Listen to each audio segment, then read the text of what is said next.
this is what the rest of the church looks like. It's cool. Those of you who don't know me, I'm Ed Morgan. I'm one of the music gnomes stacked away back there, but there's a rumor that we'll be maybe opening the place up soon, so that would be nice to be able to see the people we're actually playing for, and vice versa.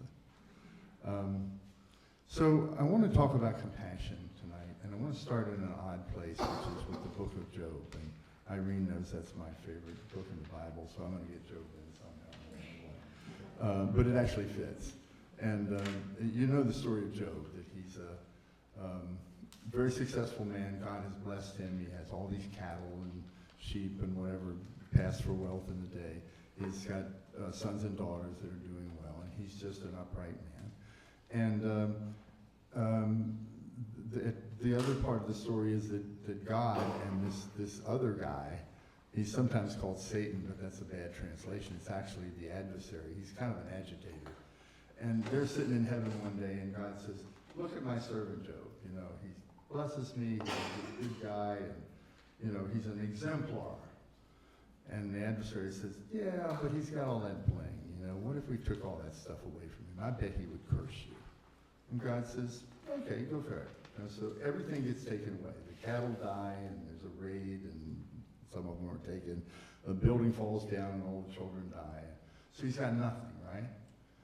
But yet he still will not curse God. He says, you know, God giveth and God taketh away. And so the next day God turns to the adversary and says, what do you think of that? And the adversary says, yeah, but he's still got his health. You know, what if you took his health away? And so God says, okay, so, you know, inflict diseases on him, but don't kill him. You know, and it's nice to know God's got your back, right? So he does. He gets all this range of illnesses, and he still won't curse God.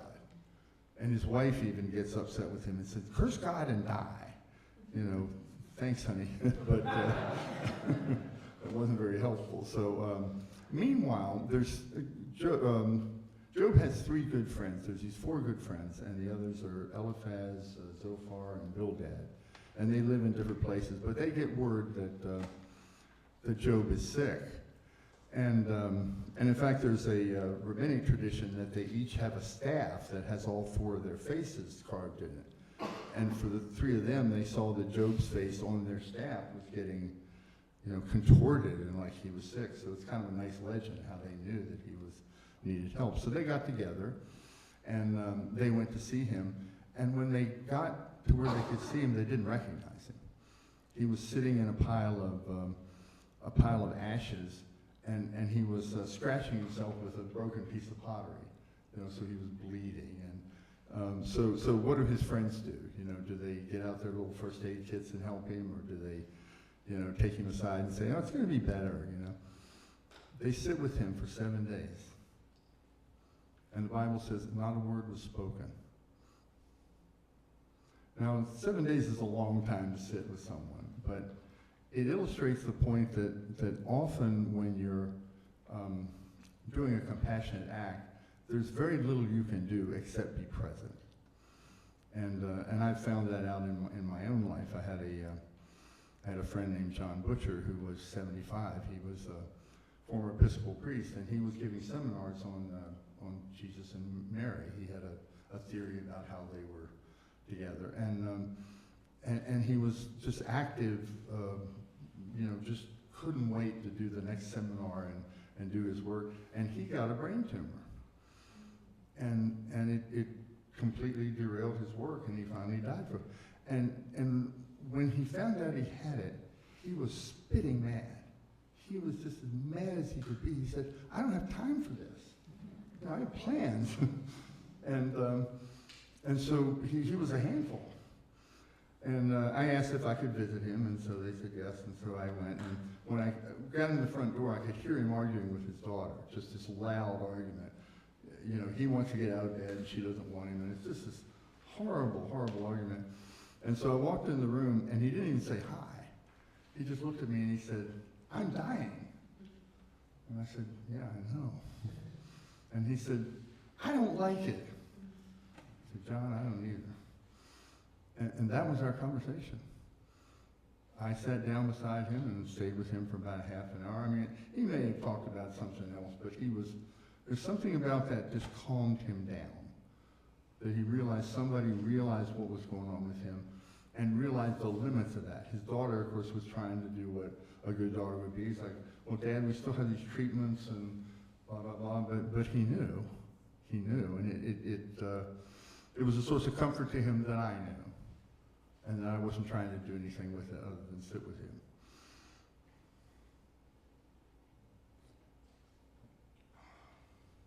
That Dona Novus Pacem takes it out of you as a singer.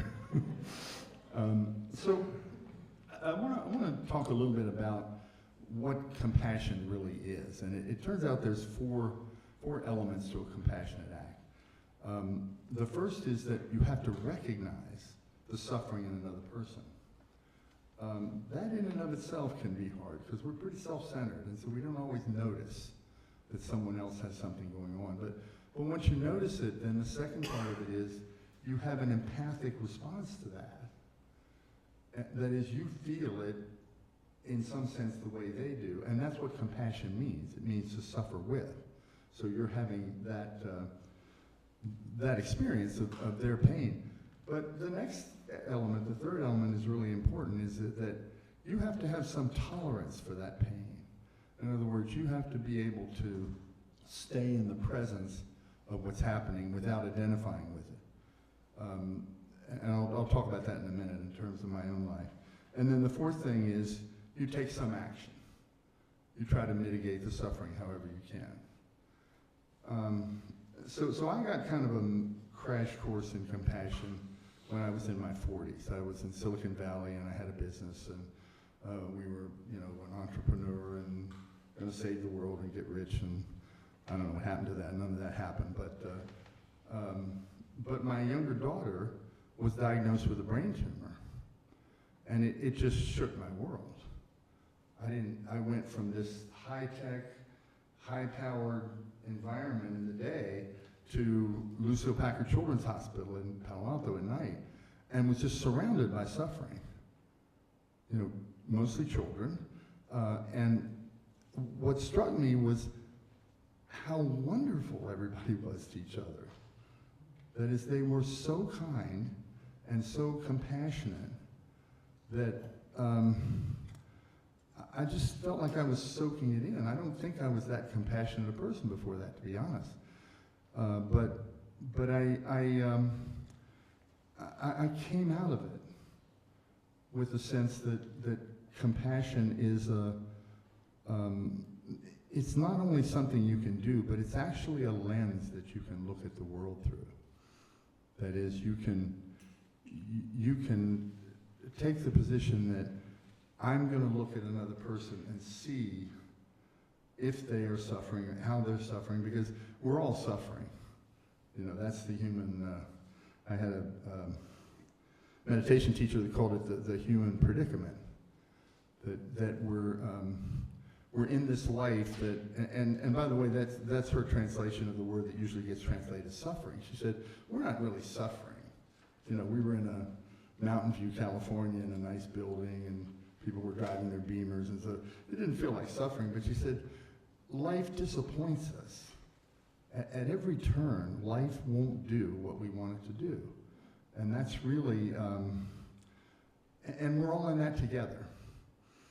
And so I think the foundation, and our reading talks about that too, the foundation of compassion is this sense that we are at the same level. And what that does is it's almost impossible to have an argument with a person who's coming from a place of compassion. Because when you're in compassion, you realize there's nothing to argue about. And my favorite, I was going to say, if you want to practice compassion, I have a way you can do it every day. Everybody in this room. It's called traffic. Absolutely, traffic. I have one of my guilty pleasures is watching these little dash cam videos where people just get incensed about, I'm going to get ahead of you. And I sometimes imagine being with an alien that says, explain road rage to me. And I go, okay, so we take the helicopter up. And I go, you see those two cars? Yeah. Well, that one wants to be where that one is. And they go, that's it?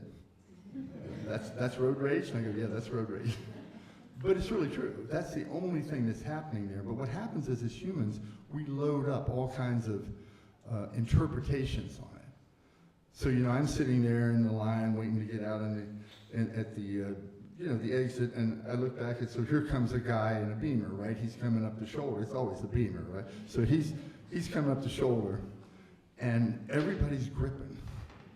And he's trying to figure out, where's the optimum place to get in, where I can get the most benefit of it, but I'm not so close to the front that nobody will let me in. And so he's gripping, and all the people are gripping like, I'm not letting that guy in. He doesn't deserve to get in. And this is manufactured suffering.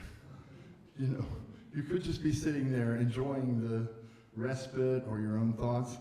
And so I've come to where I let them in every time. If anybody wants to get in, I don't. And I talk to people and they say, well, no, that's not rewarding him. I go, not really. It's, you should be teaching him a lesson. There's a lot of drivers in the U.S. I don't know that I can teach them all how to merge. But my point is, if you deconstruct that to just the situation itself, here's a guy who's all tensed up about trying to get in. Here's a bunch of people who, don't know whether to let him in or not. I can relieve all that suffering by just backing up and letting him in. It's a simple act, but it's an act of compassion. And it can, if you wonder how you can get to that, you can look at your interpretations of his behavior. Well, he's entitled. He's trying to get ahead. Do we know that? Do we know what his situation really is? We don't. We don't know anybody's situation. He could have a sick child at home. He could have a stressful job that he's, for whatever reason, is just not a very nice person that time. And so the compassionate thing to do is to look at the situation and say, what little action can I do to relieve suffering here? And so it may sound trivial, but I bring it up because I think you'll find when you try to look at the world through compassion, when you see compassion as a stance, as a posture, rather than something that comes up episodically, that you'll see over and over again places where just a little bit of consciousness on your part and a little bit of forbearance, and I love that word, forbearance, where you just will step back a little bit, whatever it is, in a line, or in a line of cars, or two people reach for the same piece of fruit, and you just develop that habit of letting that go as a way of avoiding conflict, not avoiding conflict, but of creating harmony with another person. That's certainly what I've learned about it, and so I just wanted to suggest that you, next time you're driving, think about what would be a compassionate way to deal with the other people that are your fellow travelers. So I hope that's helpful. Thanks.